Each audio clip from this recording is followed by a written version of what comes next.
Hello everyone, welcome to Lush and Salty Aquariums. My name is Stefan. Thank you so much for coming to my channel. So I thought I'd do a what is on the fish tubes known as a species spotlight about this particular schooling minnow, the Vietnamese White Cloud Mountain Minnow or Vietnamese Mountain Minnow. It has a number of common names, and it's super similar in many ways, most of them quite apparent to the very common in the hobby White Cloud Mountain Minnow. Now I keep both of these species, obviously this one, a group of a dozen, maybe 13, maybe 10, something like that. Haven't counted lately. And these are the Vietnamese Mountain Minnow.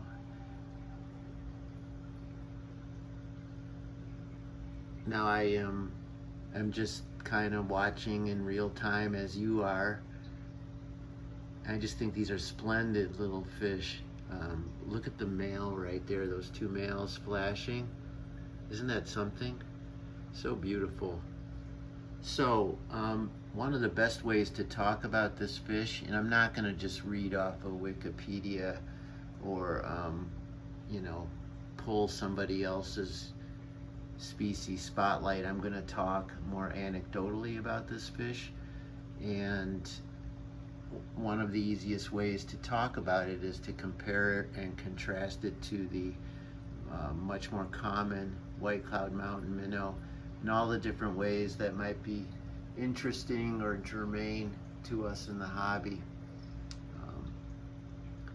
These fish, first and foremost, are from a different area as the White Cloud Mountain Minnow. These are from, as the name suggests, central Vietnam, and the White Cloud Mountain Minnow is from China. The White Cloud Mountain Minnow is said to be extinct in the wild or critically endangered. It's super common in the hobby though. This fish is, on most of the forums I checked, is critically endangered, more so than extinct in the wild.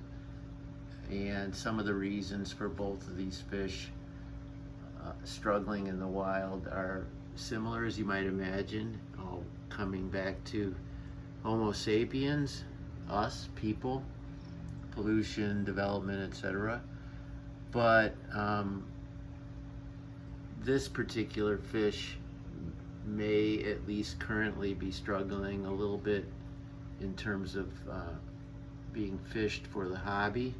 Now that's just some data I got from the internet. I don't know how valid it is, but both fish are relatively easy, if not very easy, for breeders to propagate in their home aquaria. I don't do that. I wouldn't be surprised if in this particular aquarium, which is a species only and has some very suitable structure for them to spawn, their egg scatters just like their cousin.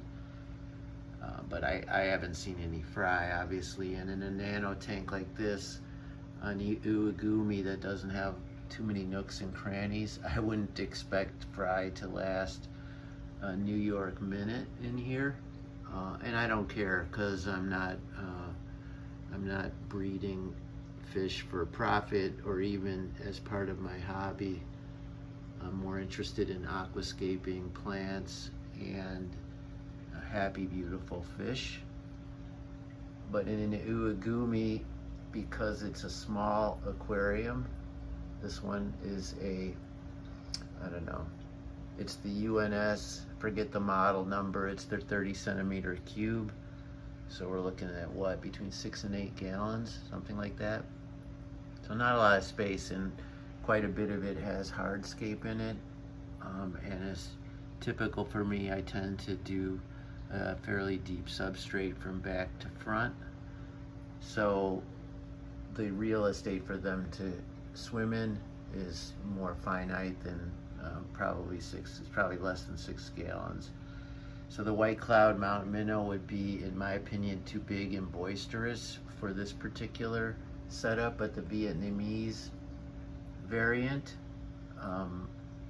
while some might argue with me, I think it's inarguable that they are more suited to a smaller cube aquarium than the White Cloud Mountain Minnow, which favors, perhaps cooler, definitely faster flowing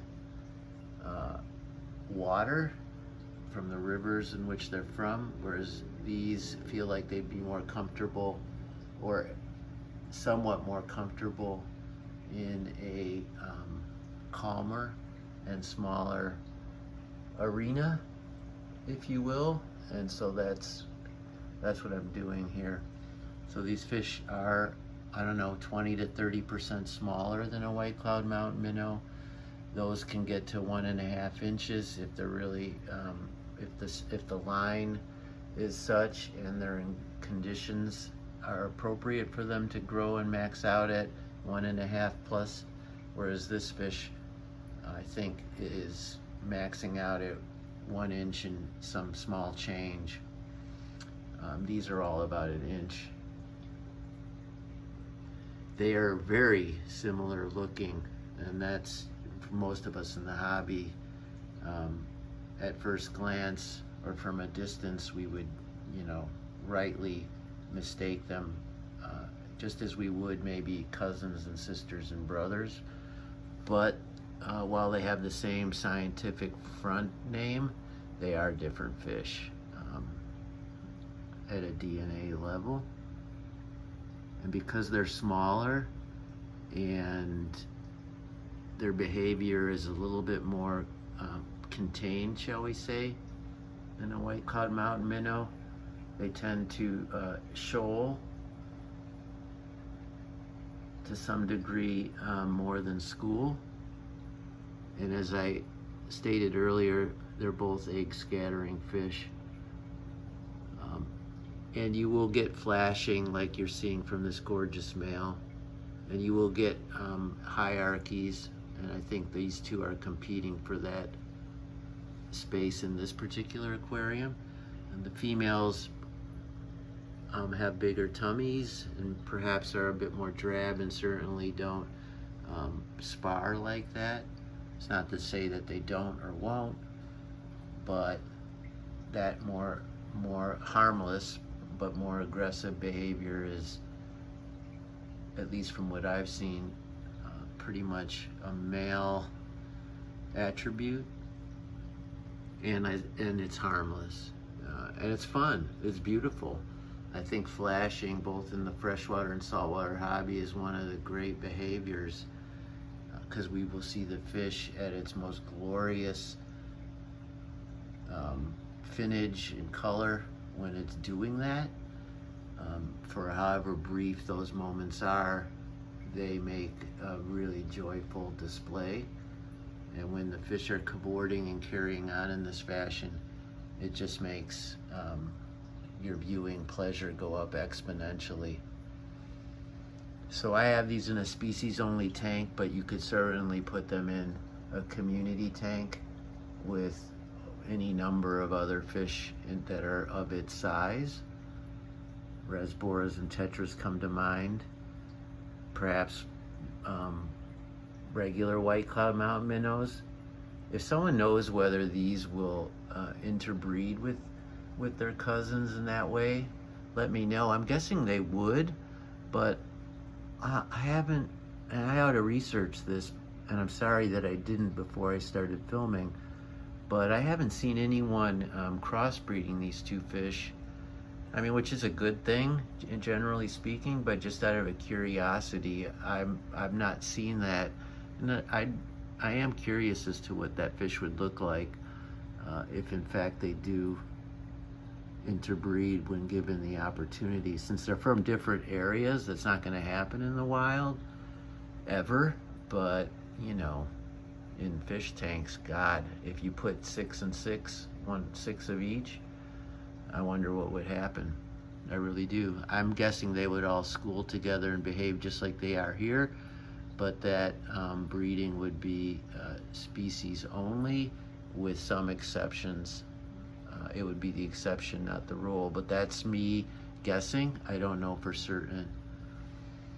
Just to cover this aquarium, it's an Ugumi, the 30 centimeter cube. That Sirius stone is the hardscape, the only hardscape in here, and I have 3 plants. Pearlweed in the back, which I crop to be a thick, dense carpet of about 3 to 4 inches before I clip it to match the flow of the rock. A bunch of Anubias Nana Petite in and about the rock structure, and then in the front a Helanthrium tellum or a Eraculon, a microsword, not sure which one. And I've totally bragged about this plant as being a super easy alternate carpeting plant to dwarf hairgrass or Monte Carlo. And while I do run CO2 in this tank, this plant doesn't require it. Maybe it grows tighter and greener and lusher with it. I'm sure it does. But if you're going to not use CO2 and you want a carpet, I guarantee this plant will do better than dwarf hairgrass and Monte Carlo, which I think struggle without the big 3, a good substrate, and then even more importantly, light and CO2. Obviously the fish don't care one way or the other. They're happy, and they probably would be happy in all the different types of aquascape, a nature style aquarium, a jungle, driftwood, all of the above. They're very unpicky. From a price point, these fish might be a little bit more money, but it's still a fairly modest amount.